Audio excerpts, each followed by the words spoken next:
Lynn Hendrickson is now beginning the last third of his life. During the previous two-thirds, he has lived in various parts of the world and experienced many different cultures firsthand.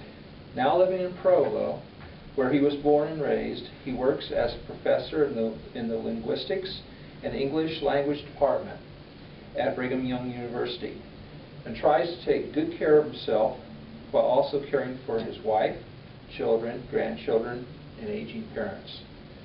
His last Toastmasters speech, Lynn introduced the DARE lifestyle for staying healthy, productive, and happy in your senior years. Today, he will talk to us about the D in the DARE acronym. Lynn? Thank you. Thank you.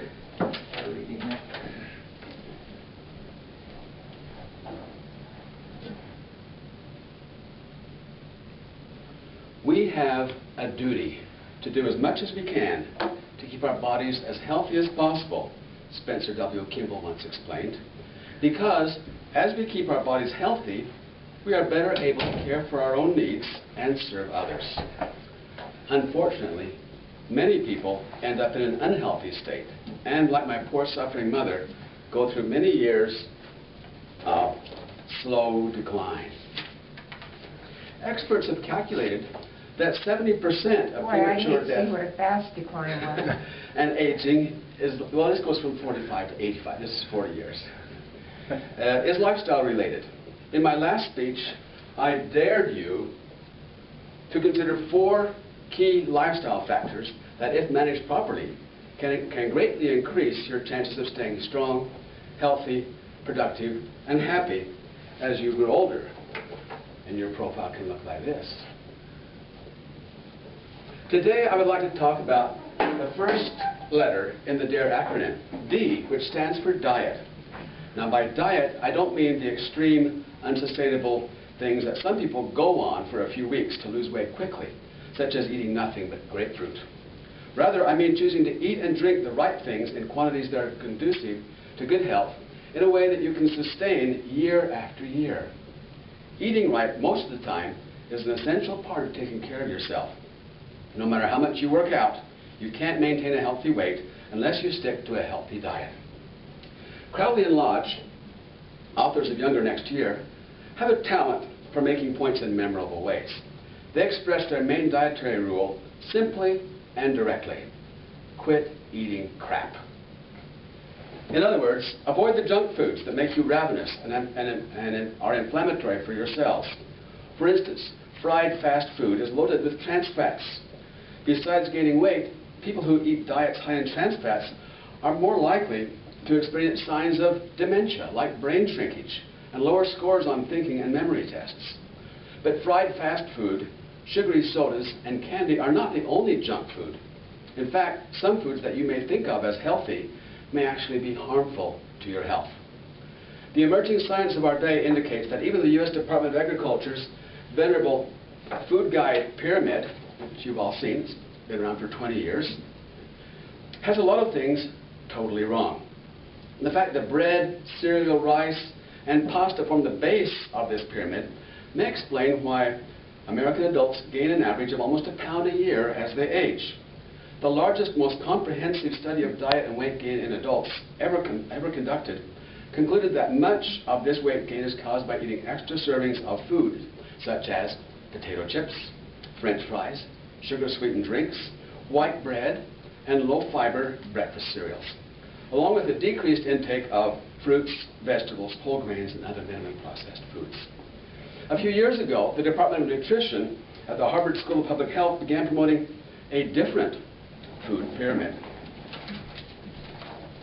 Looking at this new improved pyramid and comparing it to the old one, you'll notice how some foods have shifted up and others have shifted down. For instance, red meat has been separated from fish, poultry, and eggs and occupies a place near the top of the pyramid, indicating that it should be eaten sparingly. Along with white bread, white rice, and pasta, which used to form the base of the pyramid, are now among the foods you're supposed to eat the least. In contrast, nuts, legumes, vegetables, fruits, whole grain foods, and even vegetable oils, form the base of the Harvard pyramid, indicating they should be consumed in abundance. Modern dietary research has shown that the more fruits and vegetables you eat every day, the lower your chances of developing heart disease.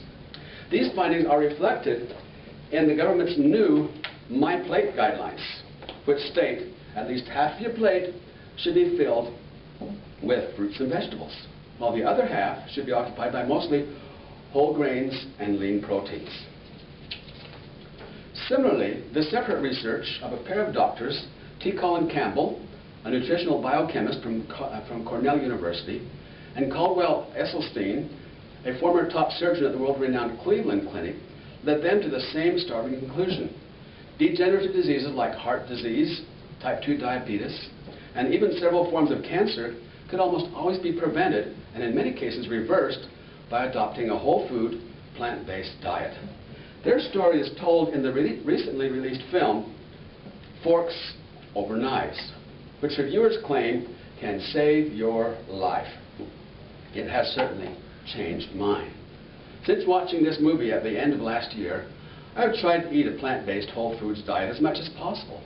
I started in January, and 2 months later, for the first time in years, my cholesterol had dropped to healthy levels without the use of statin drugs. My weight also dropped 10 pounds in those 2 months. There it was for years and years, and suddenly it dropped, where it has stayed at the ideal level for my height and body build, the point where my body is best able to fend off disease. Many others, and I have a lot of books here, okay, could give additional evidence that you are what you eat. But my time is almost up, and I need to summarize. As Crowley and Lodge exhort, do not go on a diet, but quit eating crap. Try to think about what's good for you and what's rotten. And try to eat like a grown-up. You do not have to go to places that specialize in food that's horrible for you. And if you do end up in such a place, with a plate of junk food in front of you, you don't actually have to eat it. Of course, besides eating the right kinds of food, you must also eat the proper quantities. And drinking plenty of water is also important.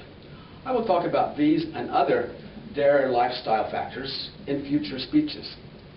Today, I began with the words of LDS Church President Spencer W. Kimball. I will close with a quote from LDS Apostle Stephen L. Richards, who taught, "The human body is sacred. It is the solemn duty of humankind to protect and preserve it from unnecessary wastage and weakness." I urge you to take that duty seriously and adopt the DARE lifestyle, especially the D part. Thank you.